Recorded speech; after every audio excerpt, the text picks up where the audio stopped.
Can you hear me? Is this all good? It's such a beautiful building, but I think probably make sure that you can hear everything that is going to be said tonight, because it's an important topic, particularly today when we've heard the most, extraordinary news that the minister has announced that they're going to cut quotas on affordable housing in London going forward. I mean, if that doesn't make your blood boil, the rest of the evening is really going to get you cooking. We got two amazing books here, two really important books, I think, on tackling the same issue in sort of very different ways. They're both deeply personal. They come out of, sort of personal experiences and ways of engaging with this topic. And we're going to start off with a reading from both of them, then hopefully try to bring together some questions, sort of seeing how the two different approaches helps us to sort of see this issue in 360 degrees.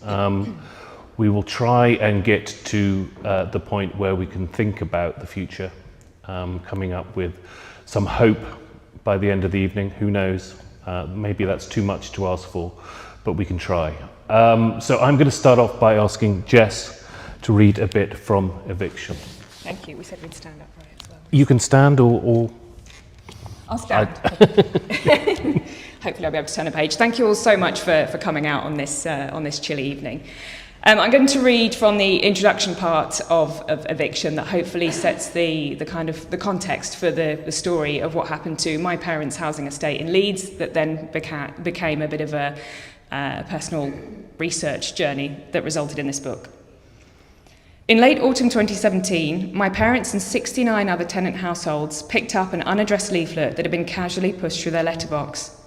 The glossy front page stated that their landlord, corporate investment company Pemberston, was seeking planning permission to demolish their entire tenanted estate in South Leeds and build up to 72 new executive houses for sale. It wasn't an eviction notice, and it wasn't directly addressed to tenants. The leaflet was a generic notification of a public consultation event inviting locals, whoever they were, if not the tenants, to share ideas on, quote, how the scheme can help meet the needs of the local community prior to a formal planning application. As if they were invisible, this leaflet announced to residents that the landlord had plans for their homes that didn't involve them, the occupiers. Mum felt bewildered at first.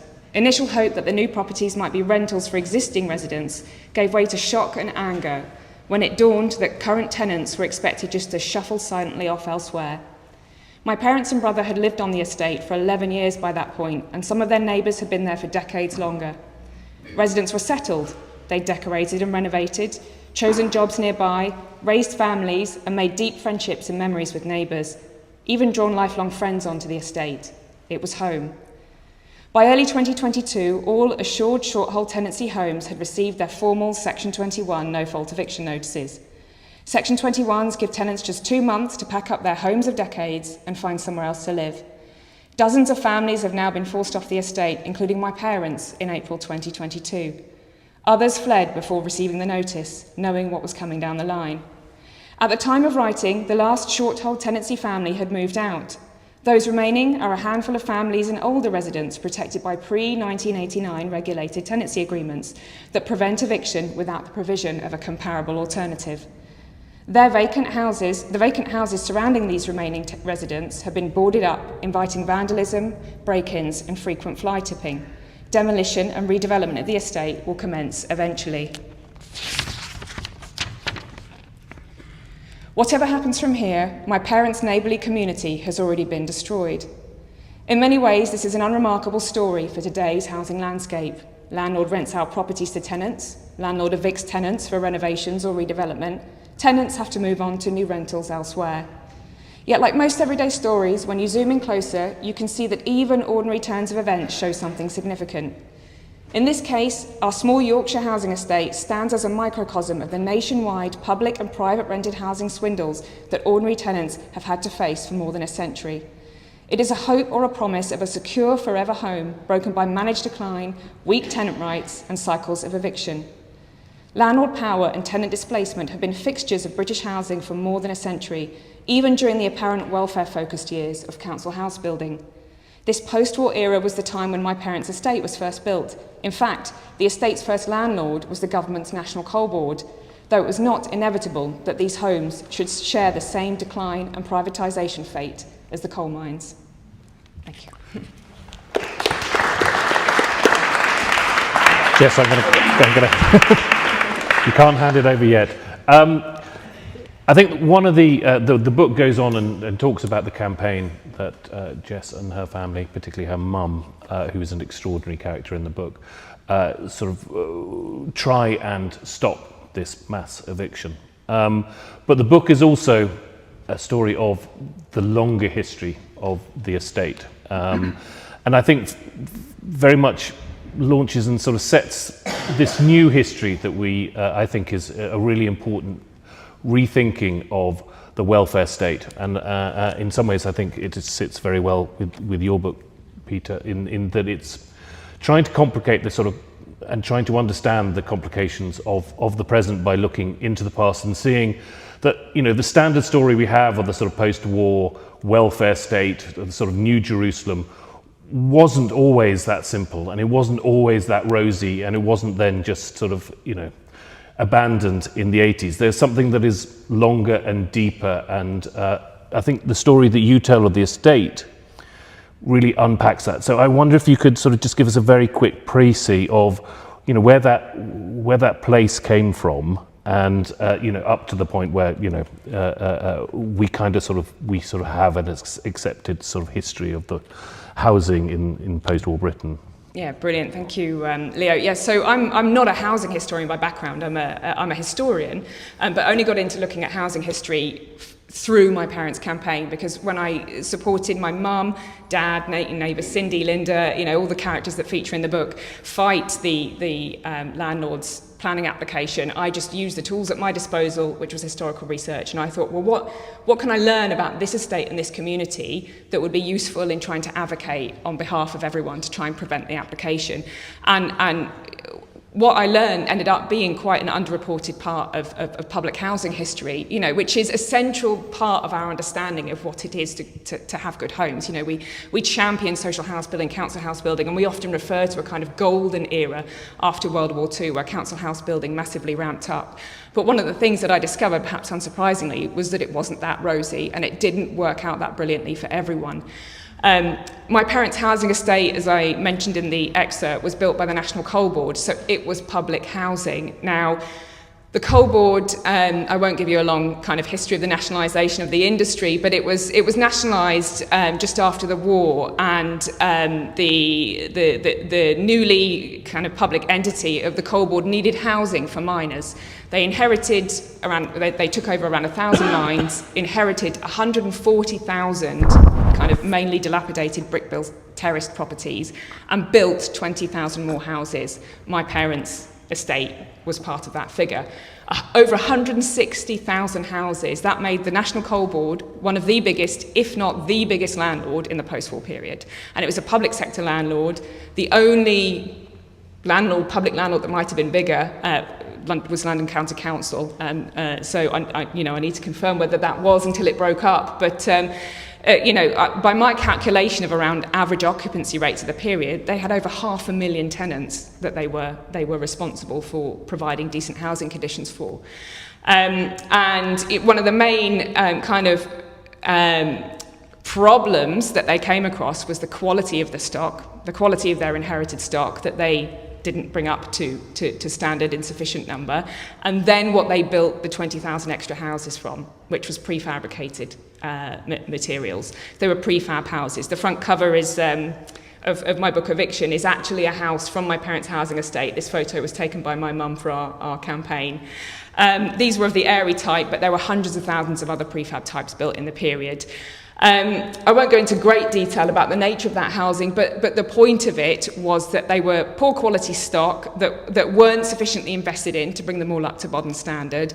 The new prefab ones ended up being declared as structurally defective by the 1980s and needing either demolition or serious redevelopment. And then by the mid-1980s, the Coal Board sold everything off for pittance to private speculators. And prior to that, had sold a lot of the stock off to sitting tenants. So in this really short post-war history of about 30 years, including the couple of decades after the war where we look back and think of a bit of a golden era of public house building, you know, some of the research that I've uncovered about a major public sector kind of landlord essentially, you know, ran their stock in the way that speculative landlords often run them today, not investing in maintenance, evicting tenants when they needed the houses for other miners, if someone left the industry or was disabled or injured. And so what I try and do is problematize this kind of romanticization of the post-war council housing boom, because I think it's helpful not to look back with rose-tinted glasses, because from a policy perspective, a lot of these nostalgic ideas are being applied to build, you know, that we see today. Brilliant, thank you very much. That's a fantastic way to introduce the book. Peter, can I ask you to dig in? Sure. I think you're going to start with the stand introduction. up to If you read, like, like, yeah. Sure. Okay, I will. Okay, I'm going to start with the very opening of my book, which I hope gets across the point that I was trying to communicate in writing it, really, which is I'm a Londoner and I grew up in London, as I'll demonstrate in a moment through the reading. But the point is that in what is a relatively short space of time, London's changed an awful lot. And I think that change has been driven primarily by housing. And it's sometimes easy to forget how extreme and how rapid that change has been. So I'll read the section that I think tells that story. The detritus of London's gig economy is scattered around the living room. Chunky weatherproof coats with the branding of a popular food delivery app hang on a door, and an e-bike is plugged into a charger. A high-vis vest is draped across the arm of the sofa, work boots next to it. A retail uniform is drying on a rack. This is the living space in typical working-class housing in the city. One of the tenants clatters down the stairs and into the room alarmed. "What is going on here?" he asks, Indian accent, a thick black hoodie pulled over his head against the chill. Glasses slightly foggy. "It's just a property viewing," says the agent. The tenant mutters something and returns to his room. Outside in the backyard, another of the tenants has erected a makeshift weather shelter. Timber battens and sheeting create a flimsy canopy, which is lopsided following a recent storm. There are chairs laid out under it and a few scattered beer bottles and cigarette butts. I imagine the residents of the house unwinding here after a shift, sharing a moment before returning to their individual rooms. The stairs lead us up to a landing. Whitewashed walls, numbered doors with individual locks, fire exit signs and emergency lighting. I shudder as I note the wooden banisters and narrow carpeted stairs. If a fire broke out, it would rip through this escape route in minutes. We reach a loft conversion which provides 2 further rooms and a tiny bathroom, choking with the twin smells of mildew and bleach. The agent shows me into the front bedroom. Bare floorboards, a double bed, and a couple of flat black wardrobes. Judged by eye, I'd say it's about 120 square feet. The bed takes up most of the floor space. The room is too cold for me to want to take my hands out of my pockets, and if I stand close to the window, my breath comes out in clouds. I notice new paint above, sloppily applied, the black mould it was supposed to cover up still visible in the top corner. "How much is the rent?" I ask the agent. £1,000 a month, she says, but we might negotiate to 950, say. She tells me I'll need to provide a month's rent in advance and a deposit of £1,000. "You have a British passport?" I nod. "Good, that helps," she says. "We'll just need 3 months of bank statements to make sure that you can afford it." "My work is flexible," I explain. "I have money, but I might earn more in 1 month than the rest." Her eyes become a little steely. "You need to be able to afford the rent. 1 day late, and we charge fines every day until it is paid." I just nod, not seeing the point in mentioning that this is illegal under the Tenant Fees Act 2019. We leave the property together and she thanks me for coming, shutting up her keys in a key box next to the front door that gives her access to the property any hour, also illegal. I step outside and look around this cold, crisp December morning, with bright blue skies and a biting wind. The cars on the road are shedding their overnight frost, and a couple of people hurry past, swaddled in scarves, gloves and winter coats. Plastic Santa is aglow in one of the homes opposite. It's an odd feeling standing here, like a dream. This is the road I grew up on. My childhood home is 4 doors away on the other side of the street. Locked away memories of my early years start to push their way forwards. It doesn't look that different. These are pokey, 2 up, 2 down Victorian terrace houses built for dock workers. For decades, most of them were privately let by the Scrutton family, a large East End family business, which has been active in the property market here since the 19th century. After World War II, this neighbourhood managed to escape the slum clearances, which saw 85% of this type of housing demolished in this area of London. As such, I find myself in a bit of a time capsule. The mazy streets, brick-built homes and front doors which open straight onto the road look like the set of a period drama about the Blitz. The homes are closing in on 150 years old and are showing their age. Paint flakes from the walls, chimneys have gone crooked, and the yellow, black and orange bricks look like they would crumble at a touch. There is more double glazing now than I remember, more white plastic front doors and more electric cars parked on the street. But otherwise, I may as well have stepped out of my home in the early 1990s on my way to the primary school at the end of the road. That familiarity is an illusion. The truth is that the 36 years that encompass my life so far have changed areas in London like this beyond any recognition, and the driver of that change has been housing. In 1987, my dad came seeking a home here, just as I have today. His financial circumstances were similar to those I've just described, an income which is not terrible, but a little uncertain. Some months he would do well, and others he would need to scrape by a little. In 1987, that sort of financial position was enough to buy one of these homes. My parents secured a £26,000 loan from a building society and paid an interest-only mortgage which amounted to a monthly cost of about £200. Adjusted for inflation today, this would be £73,000 overall and £565 a month, which meant buying a house was something young families, nurses, teachers, post office clerks, bus drivers, mechanics, builders could do. I grew up in a London where the children of all these professions lived in homes their families owned, with gardens, their own bedrooms, living rooms and kitchens where they could enjoy a family meal, birthday teas, and a sense of security which is so foundational to a happy childhood. Even for those who could not afford to buy, there was abundant social housing and private sector tenancies that offered long-term security and rent control. The result was a permanent community stretching back to World War II and beyond. In just 36 years, that has vanished. Most of these homes are not owned by the people that live in them, but a wide variety of landlords, and they do not offer a home to one family, but rooms to many. The current generation of low-income Londoners are squeezed for well over half their salaries to get a dingy room and offer no security beyond the end of the 6-month tenancy. The result is that the community has gone, died and moved out to Essex, and it has been replaced by transience, unfamiliarity and atomisation. This is no accident. We have deliberately changed the primary purpose of houses from providing a home for a family to providing an income-generating asset for an investor.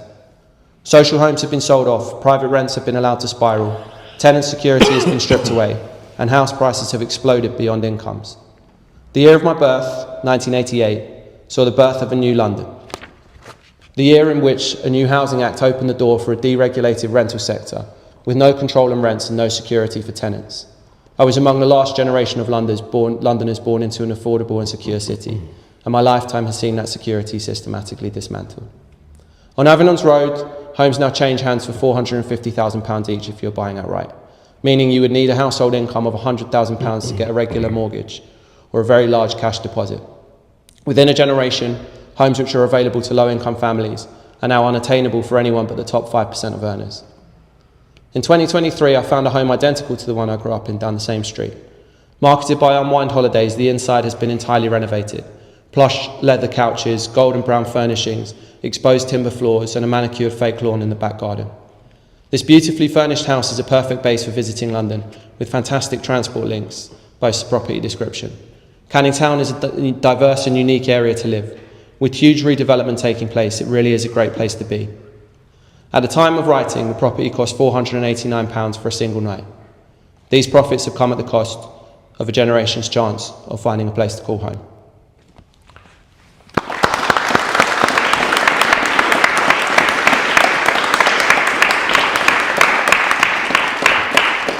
Thanks, Peter.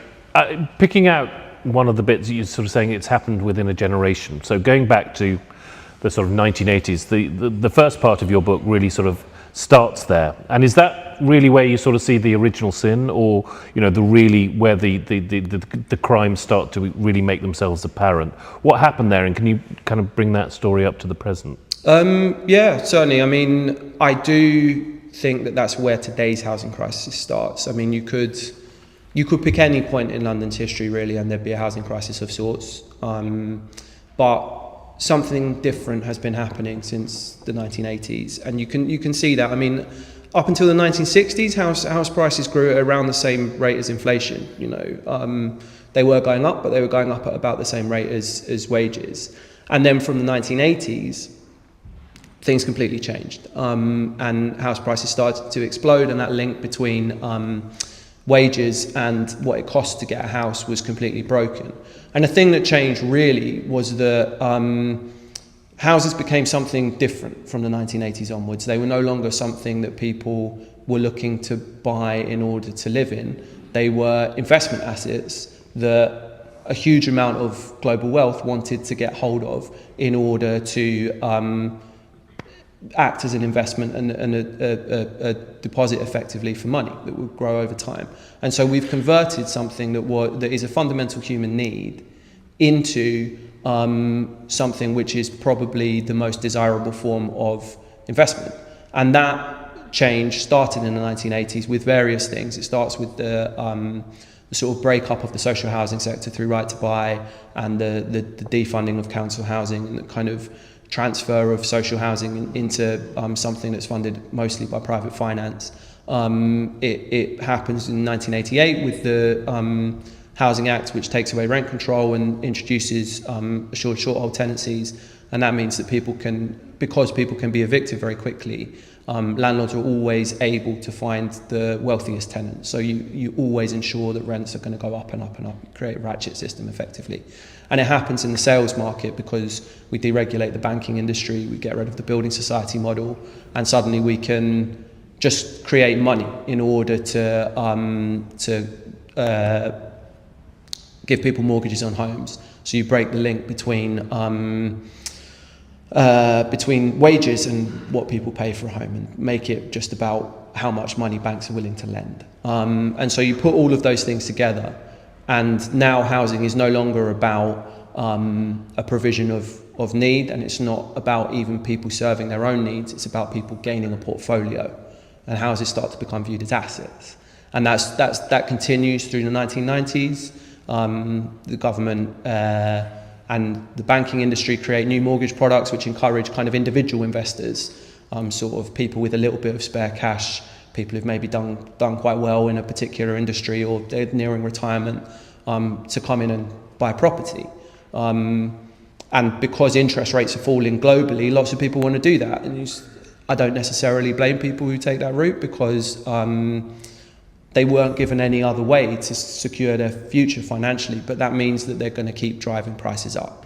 And it continues through the 2000s. We start to focus, particularly if we're talking about London, focus all of our development on inner cities, densifying inner cities rather than spreading out into wider areas. And so the land in inner cities becomes extraordinarily expensive because it's the only place people can develop. So we move towards building blocks of flats. Land prices go up. We start approving permissions for higher and higher buildings, and rent prices and values kind of go ever and ever higher.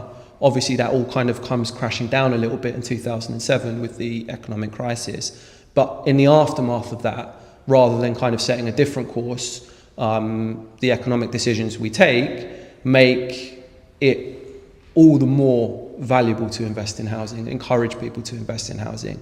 And then of course you have a government that comes in 2010 and introduces policies of austerity, continuing the sell-off of social housing, reducing housing benefits below a rate where people can afford to rent, so you get increases in homelessness.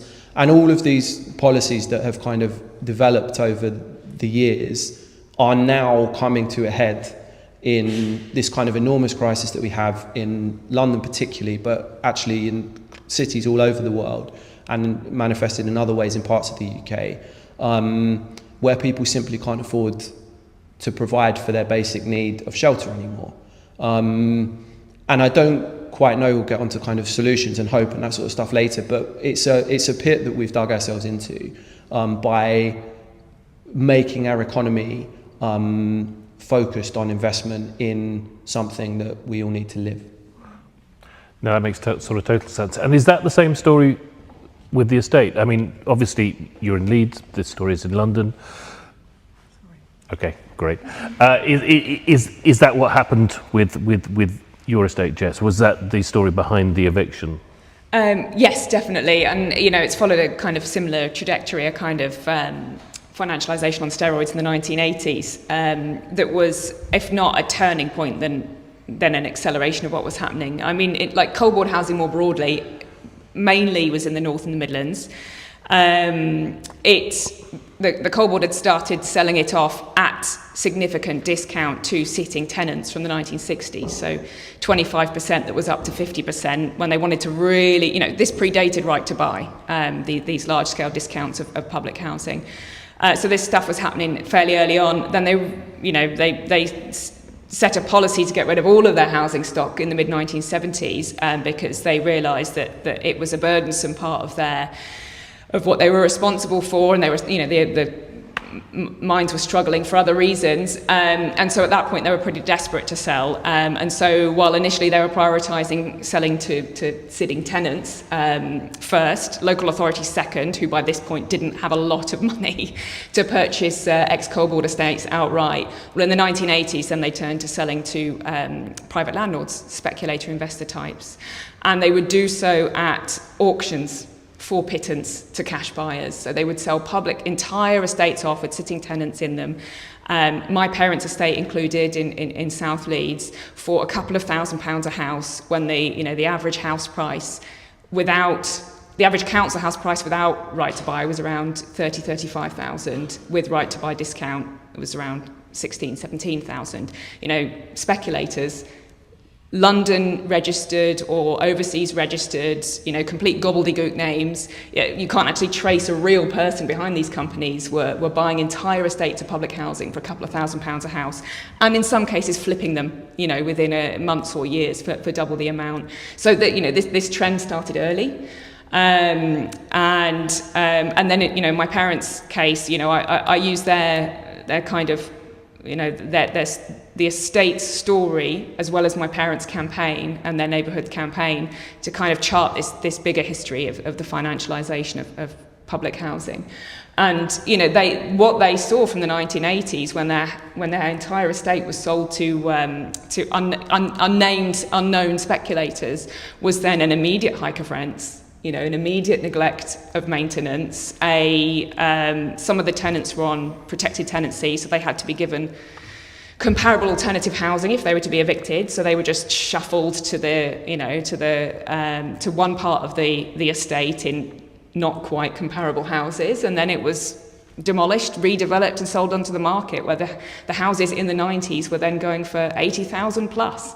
They'd only bought them 10 years earlier for a couple of thousand apiece. So, it turned out to be really lucrative. And this was a pattern that was happening with coal-board housing across the country, but also more generally with public sector housing. So it definitely was I think my parents' estate can really speak to that rapid financialisation and, parallel decrease in quality of housing as well. This bizarre tension between things becoming so absolutely valuable for those that own them and almost uninhabitable for those that live in them, which is exactly what your book speaks to, Peter, and what you were just talking about.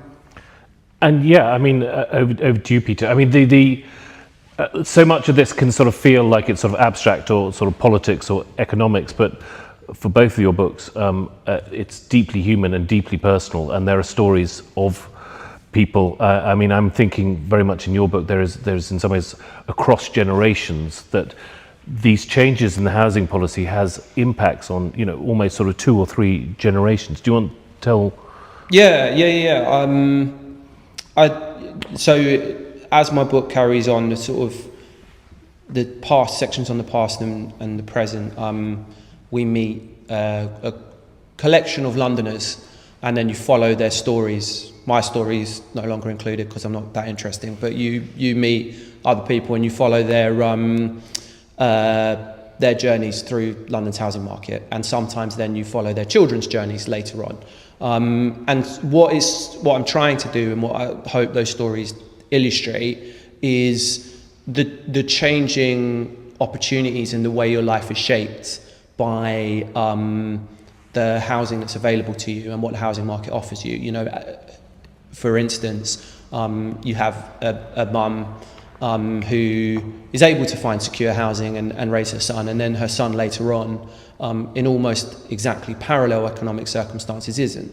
Or you have an Irish couple who arrive in the UK in the 1980s. Again, you know, there's struggle. I think Jess was right to say at the start that there's a real danger of being rose-tinted with this sort of stuff. And so I'm very conscious that even though housing was affordable in London in the 1980s, it was also a pretty miserable place to live in a lot of ways.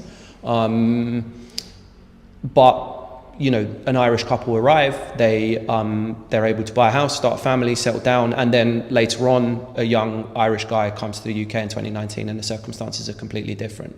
Or you've got people who, for various reasons, don't buy a house. You know, their life is for some reason complicated, or they're unable to get on the housing ladder, and then their life takes a completely different course as they get older. And so I was trying to, you know, through those stories, one, sort of humanize this issue, because like you say, it's a mistake, and it's kind of the central mistake to just talk about this in economic terms.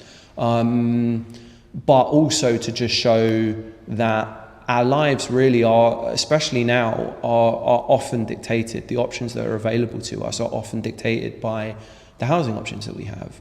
And for a lot of people, that is it's a big limit on what they want what their lives can be. And it becomes a struggle. And it wasn't always like that, I think, is the thing that is really easy to forget. I think that's absolutely right.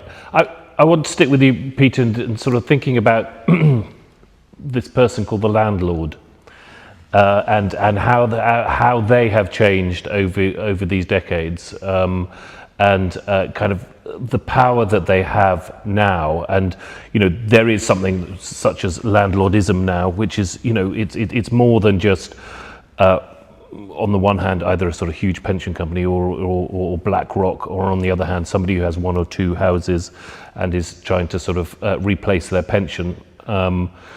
But there is this landlordism, which I think is dominating our housing sort of sector. How do you unpack that, or what's the story behind that? Yeah, it's an interesting question. I think that landlordism certainly exploded. As I said in the previous answer, in the 1990s, it became much easier to get a mortgage to buy an investment property. And lots of people were in a position because of their pensions where they had a little bit of spare cash, and that was the only real economic option for them. So you've got a lot of kind of amateur landlords really in the UK, and that remains the case. An extraordinary stat which I wasn't aware of actually, but popped up in the research for this book, was we've got more landlords in the UK than there's 2 million. I think this is right. I might have got some of these numbers wrong off the top of my head, but 2 million landlords in the UK, which means there's more landlords than teachers in Britain, and there's more landlords than people who work for the NHS. Most of those people are obviously doing that alongside another job. We are actually in an interesting phase at the moment, in that I think the landlord market, I think the government is actually actively trying to change the landlord market into one that is much more dominated by BlackRock, by larger pension funds, by bigger investors. And you are starting to see that happen, especially in London. As you know, you're hearing a lot in the news about at the moment about these smaller time landlords kind of leaving the market. Well, they're being replaced by these sort of investment businesses. And that brings with it, you know, change, which some people might welcome because it might bring a higher degree of professionalism. It is easier to regulate a very, very large company than it is, you know, a million small pensioners. However, I think the story that Jess tells in her book speaks to the danger of that, because these organisations will become very powerful. Mm-hmm. And, you know, if you go to parts of the world where they are dominant in the property market, it's not very frequently a happy story. So I think that's a change that we're going to see, because I do think it's one that's being actively driven by government with the renters reforms. I think that they say that that's something that's to benefit tenants, and there will be benefits to tenants, but I think the real policy objective is to push smaller landlords out of the market and to bring the kind of bigger corporate players in. Yeah, and as a result of that, Jess, can you describe what the estate is like now? Yes, I also, can I pick up on yes, of course, Peter's point as well? Yeah, because the idea of landlordism is a big feature of my book, and as Peter mentioned, the landlord of my parents' estate is a corporate investment company, and it does very much seem like that's the model that the government is pushing towards, and that will have its drawbacks in terms of kind of power, the inequality in power. Big corporate companies tend to subcontract different elements of services, and the more kind of middlemen there are involved, and we both talk about this with different examples, the more difficult it can be to know who to hold to account about what particular issue. But one thing that is positive, and I know we'll get to talk on about positives and hopes at the end, is that the bigger the landlord, the more tenants facing the same situation under the same landlord, and then that enables a kind of community mobilization in the way that the kind of accidental landlord kind of culture that we have at the moment, with a single tenant facing a single landlord, that doesn't enable that kind of mass mobilization, solidarity and mass fight. So hopefully, we might see a bit of agitation on that side of things if the model does go in that direction, because that is something that we did on our estate. My parents, my mum Hazel, my dad Mark, and their neighbours, we fought back against this. We were 70 households, so we had the benefit of numbers, and we fought back against this corporate investment company. I think one of the benefits in our case was that they were British registered, and their boards were people who were visible on a website, so there were people who were there that could be shamed by what was happening. It was still a challenge, but I think that made a bit of a difference in a way that some of these, the black rocks that don't necessarily enable. But to go to your question about what has happened on the estate now, again, this is actually in some ways like a good news story to a certain extent. Or a small win, and both of us actually in our books towards the end champion in this housing crisis, in this current housing environment that we're living in, the small wins that come with little victories when battles are fought by tenants against different types of landlords. And what happened in my parents' case was that the public shaming, the public pressure that the Save Our Homes LS26 campaign brought to bear on the situation, and the national media coverage that we were able to get, which included primetime news coverage, a Newsnight programme, an award-winning short documentary. We were really, really fortunate in being able to get a lot of public attention. Meant that the landlord, in the end, they got planning permission. They were able to demolish the entire estate, so some of this kind of iconic post-war working class heritage is gone. But they didn't redevelop it into an estate full of owner-occupier houses. It was sold to a social housing association to be social housing. So 70 low-income private rents are now 70 affordable rent houses. Now we can have a chat about whether affordable actually means affordable in the social housing landscape. But the current situation now is that the estate, all of the houses have been built in the last couple of years, which again is another mini miracle really, given the the time it can take for developers to actually put up houses. But tenants, long-standing tenants who'd been on the estate, my parents' neighbours, have had the opportunity to move back into this social housing and become social housing tenants. The reality of the situation, as anyone who's ever faced an eviction or a dispersal from a community knows, is that it's not so easy. Even if you have the prospect of a social housing house, you can't just keep picking up your life and moving. So a lot of residents haven't actually moved back because they've been forced to settle miles away, sometimes hundreds of miles away, wherever they had family networks, the possibility of an affordable house, wherever they could get their kids into school. So the community is still broken and dispersed, but on the positive side, there are 70 social housing houses where there would have been an owner-occupier estate, which is a win worth celebrating. No, I mean, that's a great story. I'm very tempted to keep on sort of talking about sort of activism and sort of where it works and where it doesn't, and whether we've sort of seen a growth of that, or there has been sort of moments when it has really worked, and particularly sort of thinking around the New Renters Act.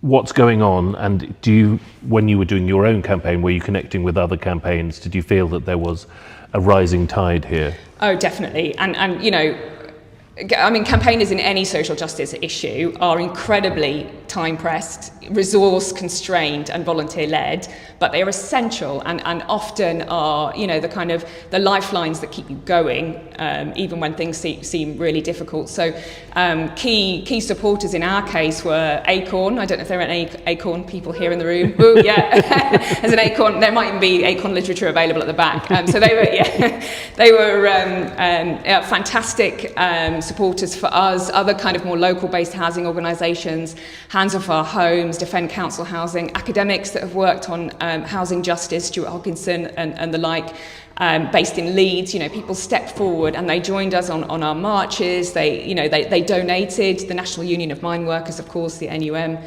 because of the coal heritage of the estate.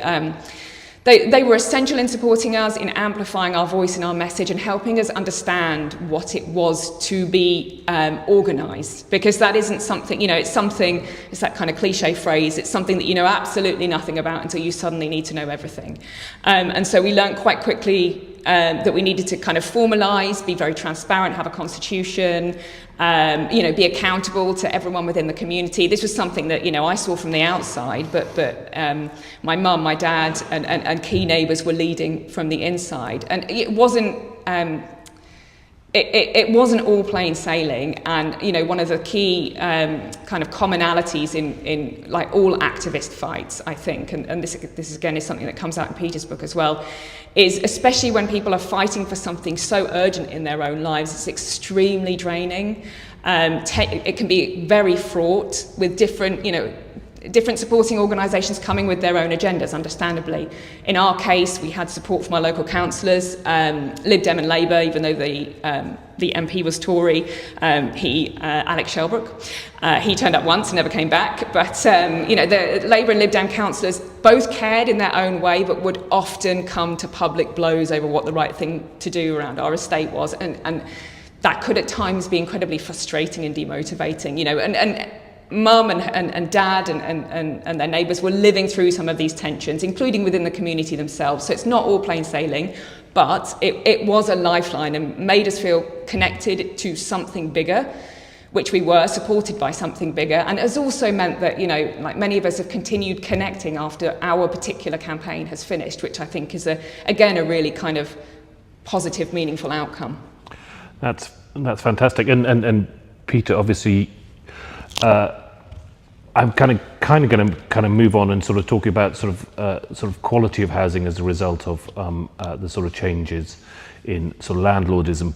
But clearly, you have been absolutely sort of central at the sort of campaign around Grenfell, and there is also, if you don't know, Peter's book about the Grenfell fire and the inquiry is just second to none. It's an incredibly important book. So do take an opportunity, if you haven't read that, to read that. But thinking about how this sort of change in quality, the degradation of housing as a result of this sort of landlordism. Yeah, that's an interesting question. I think one of the points about that is perhaps similar to what Jess said at the start. In the I'm not sure when the kind of golden era of this really was, because the Ronan Point disaster, which I cover a bit in my previous book and I've written about before, happened in the late 1960s, at the peak of the post-war council housing boom.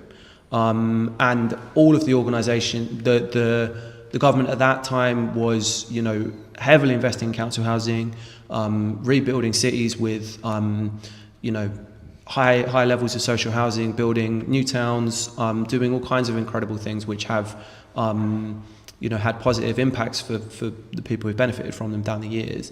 But it was driving for numbers, and it was driving for quality, and it was allowing people to turn that to profit in a way that was really unhealthy, and we ended up with a housing disaster in Ronan Point and a whole legacy of prefabricated houses that weren't suitable for people to live in. So there is definitely, you can't place all of that on the sort of post-1980s deregulation and free market that we've had since then. However, I think there is a basic truth that a lot of housing, a lot of kind of, day-to-day conditions in housing in 2025 are appalling across kind of the rental tenure, social housing and private housing. And that reflects a sort of 40-year period where these houses haven't had serious investment, they haven't had care, they haven't been looked after. If you take one of the sort of social housing estates that I follow some of the residents from in my book, you would have had in the 1980s and before, you'd have had a couple of living caretakers on a typical housing estate. So guys who had a flat, reduced rent, and paid a wage to look after the estate. And the investment in housing management and taking care of these places and looking after them did exist. It was something we used to do. And steadily that stuff gets chipped away and becomes an efficiency saving here and contracted out there. And suddenly you end up in a position with sort of social landlords and council landlords who don't even know what housing stock they own, let alone what sort of condition it's in, and have no real interest in investing in estates in, South London when there's a kind of, exciting new development opportunity popping up in the centre of the city. And then obviously in private rented housing, we have lived with this model. I don't think that if we do change out of it into a corporate model, everything's going to be okay. But we have lived with this model where people's attitude is really just, I have put money in a bank account and I'm going to be paid every month by the tenants paying their rent, and I have nothing to do beyond that. I've arranged a letting agent to collect the rent. I have no desire whatsoever to invest in this property, to maintain it. That's not what I'm doing here. It's like, being asked to tidy up your ISA account or something. And so housing has degraded. Housing needs to be looked after. It's not, you don't just build a house and leave it for 100 years and expect it to be fine. It needs constant care and maintenance. And that just hasn't happened because there has been no mechanism for it. I think one of the worst things that we've done actually in terms of the housing market is sort of destroy enforcement. You used to have quite powerful environmental health teams that were responsible for upholding standards, and they've been decimated. There's anything, as has anything that sits within a local authority that isn't kind of adult services and bin collections. Some London boroughs have got one environmental health officer and something like 50,000 private rental homes. So there's no enforcement of this stuff. It's a funny thing, it always surprises people. The laws that we have on conditions in rental homes are actually really progressive. We have good laws on disrepair and preventing disrepair, but they're not, no one abides by them and no one enforces them. So I think, I think that it's, as is the case always with housing, it's a complicated picture where poor housing conditions have pretty much always been, since we've had housing, have been a problem to an extent. But certainly a system where you kind of corporatise the social landlords and get them to pull back from maintenance and repair, and you put reliance for the private landlords mostly on people who are kind of doing this for an investment and a hobby, you are going to get a lot of disrepair. And unfortunately, that is the state that we're in. No, that makes sort of total sense. The next, I suppose, the final sort of section of thinking about what comes as a result of all this is homelessness, and the impact that has had on the city. And I know that both of you sort of look at that, and I know, Jess, that's part of your work at the university as well. I mean, is that something that how does that reflect? I mean, how do we sort of see the sort of housing crisis through homelessness or the unhoused? Me first? Or? Go for it. Yeah, Go for, okay. yeah, no. I mean, I think the homelessness crisis, particularly in London, is extraordinary at the moment and unprecedented, and also underappreciated, the scale of it. We were actually having this conversation just before we came out, but the UK currently has the highest rates of homelessness in the developed world. In the OECD, we've got the highest percentages of homelessness. I think something like 250 times Belgium and Sweden and places like that. But we've got among the lower rates of rough sleeping. And that's because being homeless in the UK often means being in temporary accommodation. And in London, the figures are just going off the charts in terms of temporary accommodation. There's, at the latest count, 73,000 households in TA, more than 100,000 children. It means 1 in every 20 children in London is homeless. So it's pretty much more than 1 for every primary school class. The total number of homeless children in England is somewhere in the region of 120, 130,000, which is more than the child population of Manchester. So if we just took all the homeless families together, it's our 3rd biggest city. It's an unprecedented and an unsustainable situation. London Borough spends £6.5 million a day on temporary accommodation for the homeless, and that comes straight out of frontline services and goes straight into the pockets of some of the worst landlords in the industry, who are absolutely bleeding the system dry. In London, you've got more than I think somewhere in the region of 20,000 households in London who've been in temporary accommodation for more than 5 years, when the maximum statutory length of time is supposed to be 6 weeks. And there's 20,000 in London, and there's only 1,400 in the rest of England. So that's very much a London problem. And that is something we have built. It's a very direct consequence of policy. 2 policy decisions. First of all, well, probably 3, but first of all, in the late 1980s, Margaret Thatcher's government made a very conscious decision that previously the way the government provided housing support was providing council housing. So that's where our investment, as a nation, our investment went into council housing. And Margaret Thatcher's government made a conscious decision to switch that from providing council housing to providing housing benefit. So rather than subsidising bricks, we were going to subsidise rents. And so people were going to go and find a home in the private sector, and they were going to pay rent to a private landlord, and we were going to subsidise that with housing benefit. And that's how people who couldn't afford a home were going to get a home. And she was told that that would cost more. You know, that was not a cost-saving measure. It was an expense. But she wanted to do it because it fit with the ideology of the time, which is the private sector will rise to the challenge. The state is a blocker, will get in the way. And so that system sort of persisted for 20 years or so. But the problem was it kept putting rents up because we don't have rent control. So every month, private landlords put the rent up. And so the housing benefit bill was going up. So the housing benefit bill was going up and up and up throughout the new Labour years. And then you get a Conservative government coming in 2010 and saying, oh my God, the housing benefit bill was too high. And you had all these stories about, people getting 5-bedroom homes and how it's a disgrace and people are living off the state. And actually, that's just the policy decision we set. We decided that we were going to do that. But they turn around in 2010 and say, it's unsustainable, we can't keep spending this money on housing benefit, so they cut housing benefits. But they don't cap rents. So rents keep going up, but housing benefit stays frozen. And that means there is now no option for people. So if people become homeless, they go to their local authority and ask for support. They can get housing benefit at a certain rate, and rents are there. And so there is nowhere for the local authority to put them. And so they have to go into temporary accommodation.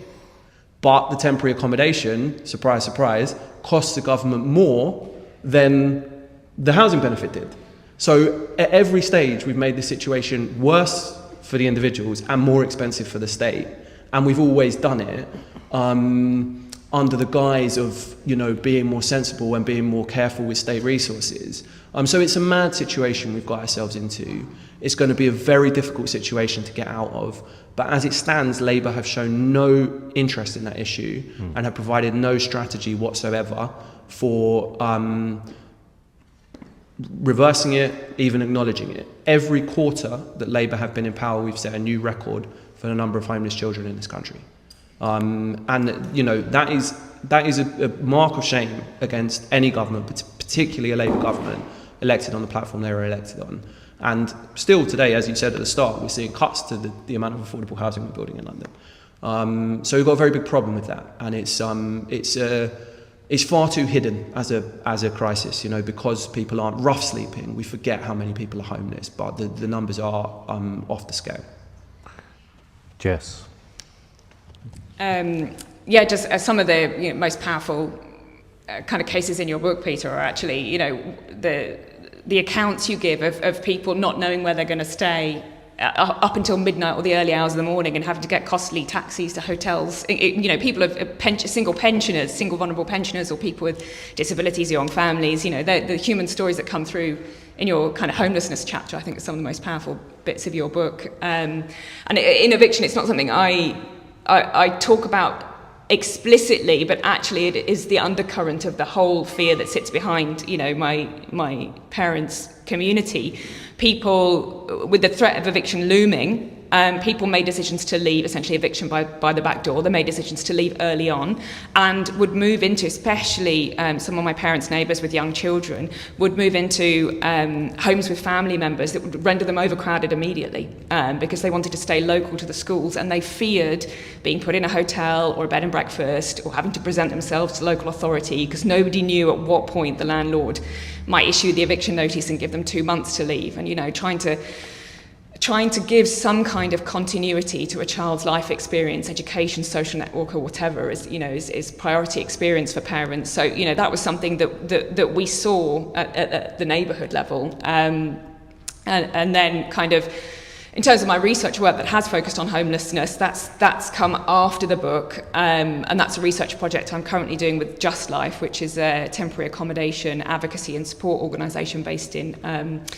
Manchester and Brighton, and I'm working with them to kind of historicise temporary accommodation, chart its evolution over time, both law, policy, and the types of accommodation provided. And some of those, you know, patterns present themselves time and time again.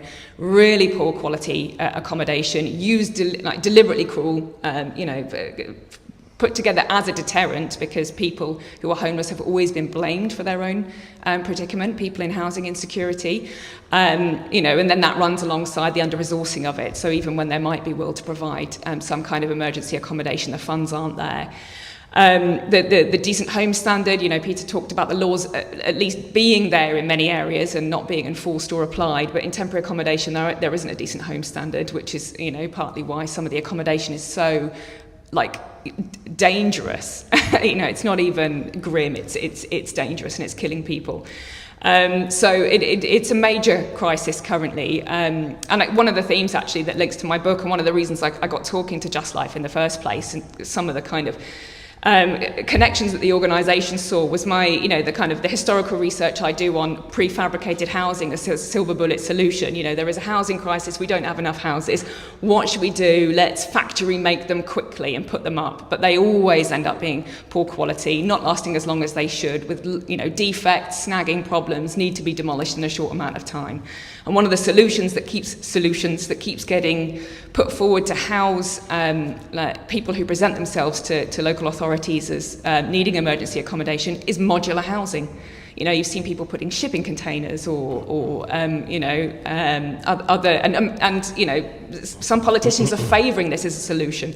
Again, history repeating itself, seeing it as a silver bullet, quick win to provide roofs over the heads for people that need them. But actually, we need to start looking at, you know, what's inside those doors, what's under those roofs, what is the quality of conditions that we're forcing people to live in, as you know, as well as the, you know, the kind of the visible plight of rough sleepers.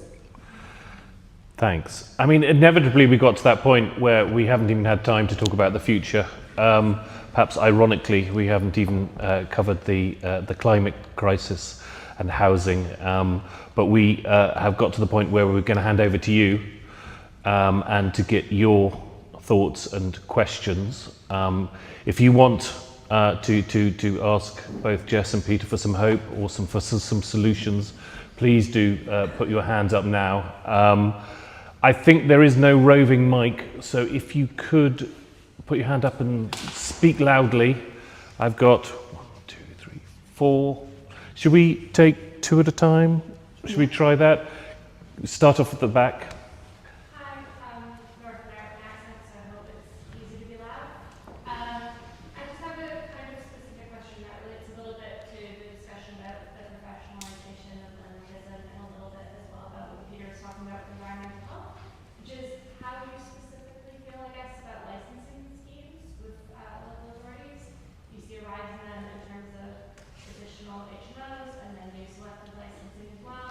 This kind of alluded to maybe your intro here with the emergency lighting signs and things.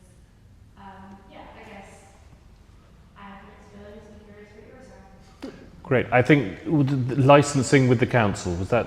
Yeah.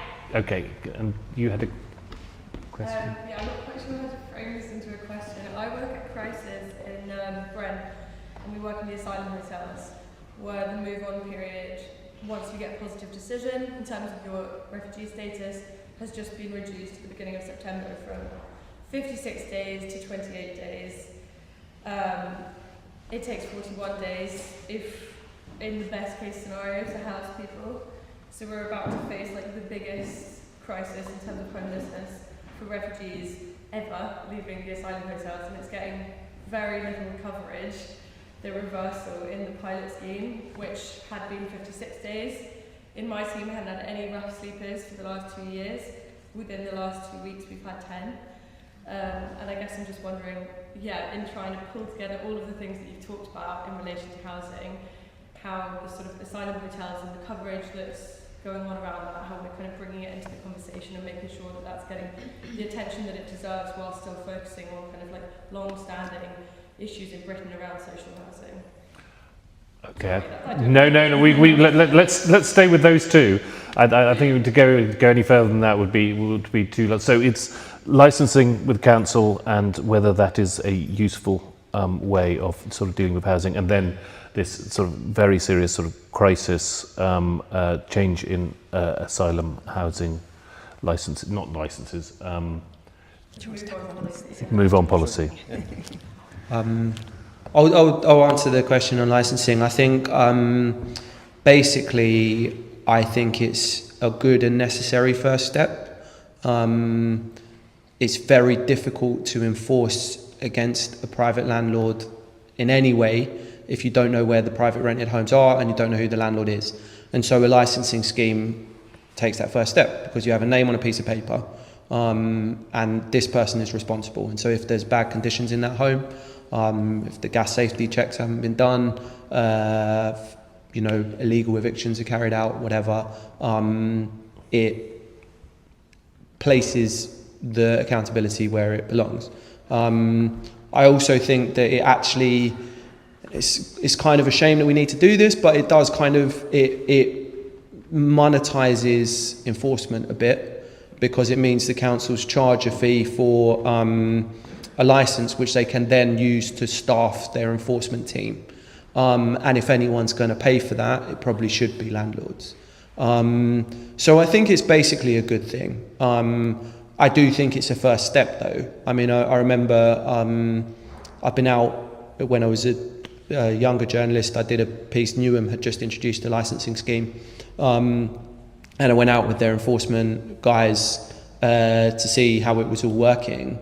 And they were finding really bad conditions, but all they could really do was like, oh, have you registered? Have you paid your fee? And if it was like, yes, they were like, right, off we go. And I was like, we're not going to do anything about that. That's horrible. And it's, so you need more than that, but you're not going to be able to enforce against someone when you don't know who they are. And often it's pretty hard to figure out who a landlord is. So it gets us going, I think is basically where I'd stand on it.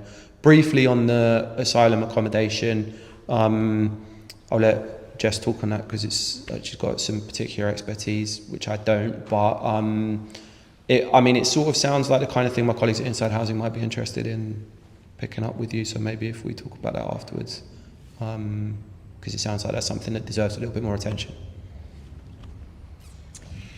Yes, for the kind of asylum seeker homelessness crisis, I don't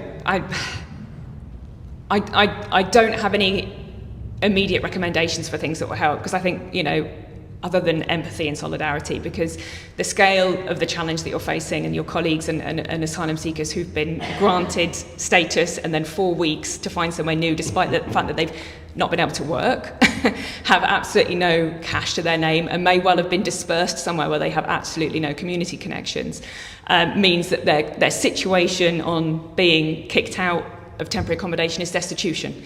And the trouble with media stories is that, you know, journalists, what they tend to like are the voices of those who are experiencing things. And there's never been a more toxic environment for asylum seekers, homeless asylum seekers, to speak out and talk about their experiences. It is not safe and it is not welcoming. So I think that's a huge challenge. And I don't have any recommendations for that. And it's fantastic if, you know, you're able to connect with Peter in Inside Housing. And it's great to come here and talk about it and open it out as a point of conversation as well. And yeah, solidarity. Great, thank you. More questions? Okay, I'm going to go at the back and then come forward. Speak up, please. Hi, thanks, Jess and Nina, that was a really great discussion. When I was a teaching assistant during COVID, I was on universal credit, and when I asked my landlords for a rent reduction, because of the changes and not being in the classroom and losing lots of money, my landlord decided to put my rent up. You know, this is not an uncommon story, and we know how bad it is. We've had these discussions here. But thankfully, I wasn't on my own. I was a member of ACOL, the community union, and hundreds of us across the community who were in a similar situation to me took action. And we marched on that landlord's house. We sent hundreds of emails. We put wanted signs up around the entire estate. And after we marched on her house, she came out and she wrote in writing, gave us a rent reduction right there and there.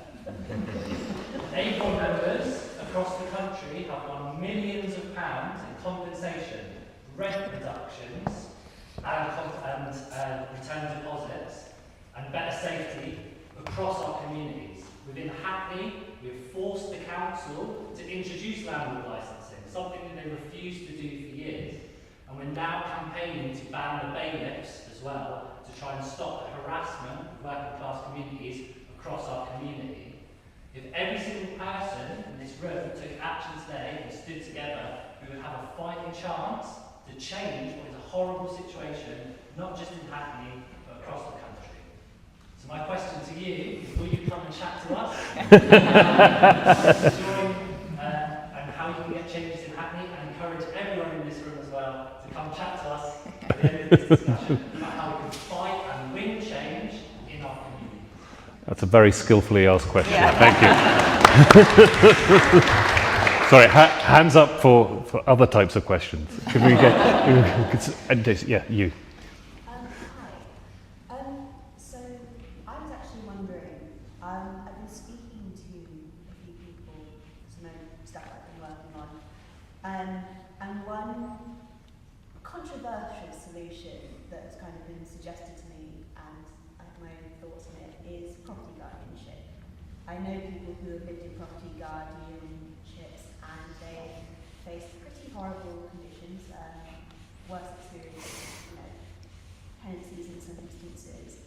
But a point was raised to me by the Property Guardianship Association is that there are millions of commercial buildings that stand vacant in this country, and they put forward to me instead the suggestion that actually, if these buildings were not vacant and were in some way, shape or form pivoted to be livable, then we might find ourselves in quite a different position. And I just wanted to hear what you guys thought about.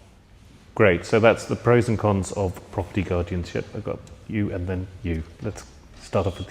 Yeah. Okay. Thank you. I wanted to ask about, both of you alluded a little bit to the change in landlords from individual to potentially landlords owning a lot of properties or BlackRock or that kind of thing. And just very briefly, I was involved in a housing campaign. I was quite interested, Jessica, in learning about your experience, because there were 150 flats where we all organized against a billionaire landlord. It had a lot of ups and downs. One of the things we discovered was when we first, in the heady days of COVID, tried to organize a rent strike, we learned how few protections there are for that kind of organizing, and we're told that we would have to pay the rent of tenants that were not paying rent if we carried that through. We later won a successful rent repayment order, but the landlord kind of moved his money from one anonymous company to another, and we never got the money, £500,000 the tenants won in court that we never got. So we discovered, the reason I'm asking this question is we discovered there were some advantages to having a single billionaire landlord that all of us were tenants of that we could fight against, but also we discovered how incredibly powerful that landlord was, and so how little recourse we had even when we won cases in court. So I'm curious, what your thoughts are on this new landlord landscape, if it opens up potentials for resistance or actually just makes it harder. Great, and third one. Yeah, thanks so much. Really amazing presentations. I feel like my eyes were almost like watering with rage. I think it's really interesting in the UK that I guess, and the comment to guardianship goes to this, that the problem is very much viewed as a supply problem, and PT kind of alluded to the role of this like very elastic banking system, like pushing up house prices. And I work at UCL, and some colleagues have also done some research on occupation in UK housing, and they found that, I can't remember the stats, but like a kind of really startling proportion of UK housing is under-occupied, and this kind of empty nester phenomenon, especially in places like London, but also all over. And I wondered if you had any thoughts on that topic. I think it's so interesting because housing is obviously so emotive, especially people who've spent their whole lives there. Like, tackling that is like a kind of massive vote loser, I imagine, but also, I don't know, seems to be like such an important issue, especially like in light of climate constraints, and like there's limits to how much the UK can build while respecting its climate and nature targets. So it'd be really interesting to hear your thoughts on that. Great, so we've got three questions there, one on property guardianship, one on billionaires, and one on the sort of problem of uneven occupancy across the sort of city. Who wants to go? But I won't tackle the property guardianship one. I might leave that for you because I know that's in your book. The couple of things that I want to say on the kind of, the terrain of the billionaire landlords and their, the absolute lack of accountability they have, even when, well done, you guys, for your campaign and having that success. But, do small wins really matter when you don't get the blooming money that you should have got? The only thing I want to say on that is that it's not new. It's not a new problem. It's not a new terrain. That doesn't necessarily lend itself to solutions. But, one of the kind of things that I uncovered with cold housing, Shelter actually did a fantastic kind of investigative report in the 1980s to look at all these estates that have been sold off to private speculators. Who are they? And they did a list of all of these, random named companies that were kind of registered offshore or in London, and they took it upon themselves to call all of the named individuals on Companies House to see if they could find the actual landlord who was responsible for the housing to be like, why are you hiking the rents and not looking after the properties? Anyway, some people they called had no idea that they were named as as the secretary. For the one that owned my that took on the estate that my parents then moved on to, the number of the secretary got through to the chauffeur of the CEO, who had no clue about anything to do with the estate. So this kind of lack of this distancing is deliberate. And it's been a feature of housing landlordism for over a century. Landlords have always employed middlemen, and it's almost always been men to subcontracted responsibilities that has meant they have not had to face the tenants face to face, because it is much harder to do things like hike rents or ignore repairs when you're faced with people, which is why the acorn, kind of picketing outside of a landlord's house can be a successful method. It's really worrying that the move to these kind of, globalized corporate landlords means that accountability will continue to be a challenge. I don't have the answers for that, but, it's not new, so perhaps looking at some things that might have worked might provide a bit of insight. And then on the, your question was about the kind of under-occupation of houses. Just very briefly, I was chatting to Professor Anne Power, who is, a bit of a legend in kind of housing research, published numerous books, London-based emeritus, if I say that right, Professor of LSE. Anyway, we were talking about this exact issue literally a few weeks ago, and one of the things that she pointed out was that Yes, there's a supply problem and an under-occupancy problem, but there's also a type of house problem. And actually, a lot of older people under-occupying large family homes would downsize if the right houses were in the right area. Because one of the key things that runs through eviction and runs through the human stories of your book is that what eviction completely destroys isn't just the life of one household that gets kicked out or forced to move out. People are social and they make networks. Their safety nets are in communities. Their well-being is hooked into something that goes just beyond their single house structure. So older people might be more willing to move if there were kind of low-rise, smaller, perhaps serviced, I don't know, housing options available for them locally, but there isn't. And the kind of things that mass volume house builders are building now are large, costly, because it's better profit, 3-4 bedroom family size homes. So the problem lies in the type as well as the amount. Thanks. So I'll take the guardianship one first. As Jess said, there's one of the people I describe his situation in my book, and actually he's one of my best mates actually. So I know him personally, and I went to visit him when he was in quite a lot of the guardianship properties he was in. It's a problematic model, I think, because I think for a lot of reasons. I think first of all, the reason it's cheaper is because the guardianship company are not offering the basic standards because it's not treated as a tenancy. So they've managed to find a way around tenancy law. And that's not really okay. And it's sort of pitched as, like when my mate first went in, he was kind of, he was in housing need, but he was kind of young, he was interested in, parties and, being a kind of bohemian and a creative. But his life changed as he got a bit older, and as he went through these guardianship properties, the people who were around were changing as well. It was at first a group of kind of people who were, for want of a better word, kind of slumming it, a bit like the old kind of squatters movement.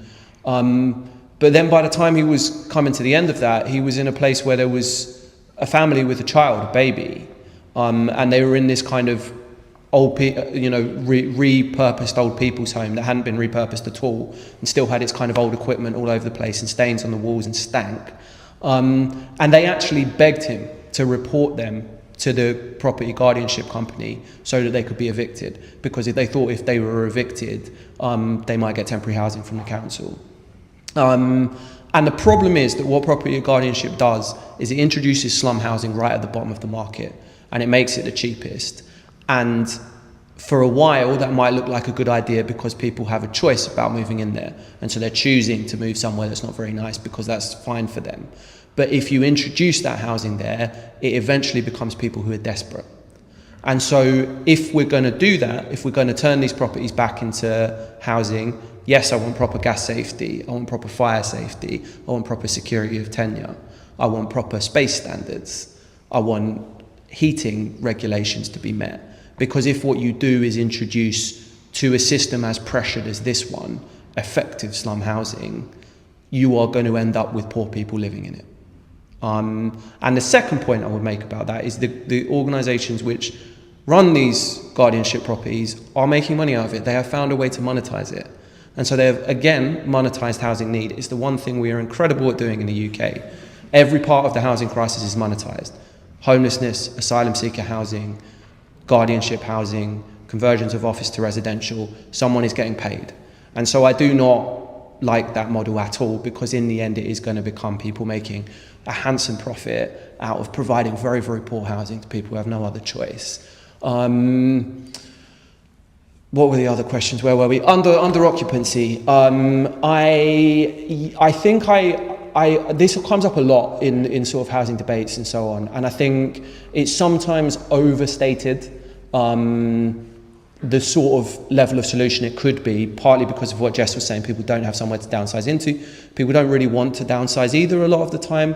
So I would like this to be looked at more, but I think it definitely needs to be from a kind of carrots rather than sticks perspective. Make it easier for old people to move, or old people, but under-occupying people to move. Give them incentives to do it. Try and provide housing that's appropriate for them to move into, but also respect the fact that they might not want to.